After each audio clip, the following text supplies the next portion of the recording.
brigade commander level flag meeting is currently in progress at Chushul to resolve the issues, said Army spokesperson Colonel Amananand. In a fresh incident in eastern Ladakh, the Chinese PLA carried out provocative military movements to unilaterally change the status quo on the southern bank of Pangong Tso Lake. However, the attempt was thwarted by the Indian troops, the army said on Monday, August 31. Meanwhile, a brigade commander level flag meeting is currently in progress at Chushul to resolve the issues, Army spokesperson Colonel Amananand told PTI.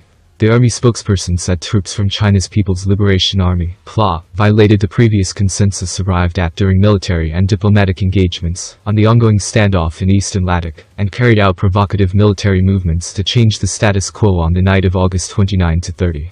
On the night of 29–30 August 2020, PLA troops violated the previous consensus arrived at during military and diplomatic engagements during the ongoing standoff in eastern Ladakh, and carried out provocative military movements to change the status quo, Colonel Anand said in a statement.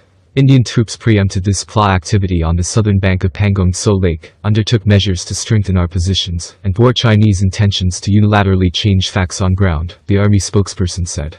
He said the Indian Army is committed to maintaining peace and tranquility through dialogue, but is also equally determined to protect India's territorial integrity. It is the first major incident involving the troops of the two countries, after the Galwan Valley clashes on June 15, in which 20 Indian Army personnel were killed. China also suffered casualties, but it is yet to make the details public, but according to an American intelligence report it was 35. India and China have held several rounds of military and diplomatic talks in the last 2.5 months, but no significant headway has been made for a resolution to the border row in eastern Ladakh. The two sides began a process of disengagement on July 6, a day after a telephonic conversation between National Security Advisor Ajit Doval and Chinese Foreign Minister Wang Yi on ways to bring down tensions in eastern Ladakh. However, the process has not moved forward since mid-July. The PLA has pulled back from Galwan Valley and certain other friction points, but the withdrawal of troops has not moved forward in Pangong Tso, Depsang and a couple of other areas.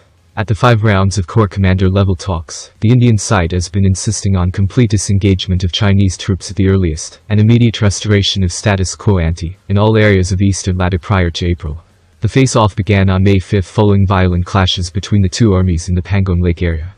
The incident in Pangong Tso was followed by a similar incident in North Sikkim on May 9. The India-China border dispute covers the 3,488-kilometer-long line of actual CONTROL. It is to be noted that the government has given the armed forces full freedom to give a befitting response to any Chinese misadventure along the Lak. The army sent thousands of additional troops to forward locations along the border following the deadly clashes. The IF has also moved air defense systems, as well as a sizable number of its frontline combat jets and attack helicopters, to several key air bases. Don't forget like the video, please share and subscribe.